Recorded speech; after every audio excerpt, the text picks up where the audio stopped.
these liquids are also good if you have to store it in sub-zero conditions. So if you have, if it's freezing in the winter, if possible, I will always try to avoid storing my paint sprayer under 0 degrees.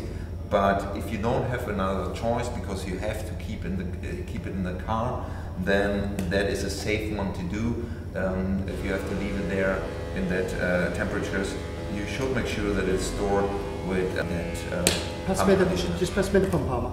Okay. For me, this time of year, anywhere from October through till March. Last year we had it maybe 3 or 4 times where we just were busy, we flushed it, we left it in the van because pretty much that's what most people are going to do from one job to another, and it froze, okay, and the hose froze, so we had to wrap it around the radiator and it took a day for it to thaw. So it takes no time at all. Once you've done a deep clean like this and the blue and the mixture is cool, run it through the pump, run it through the hose.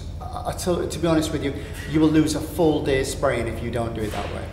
And for me, if you've got a Graco machine, use Graco pump armour. If you've got a Wagner machine, use Wagner.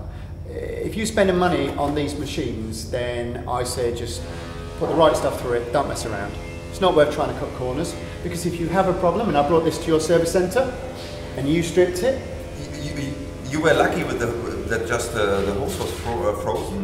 We have every year in the winter we have customers coming in with broken pumps because here in Germany the temperature conditions are often a bit more severe than in the UK, and it happens that people don't think of it and just leave it in the van or somewhere without heating, and then the liquids in the pump will freeze and they'll just break the pump. So sometimes we had cases where the packings and also the cylinder, for example, valves were damaged just from freezing, and it's unnecessary and will cost a lot of money for the repair.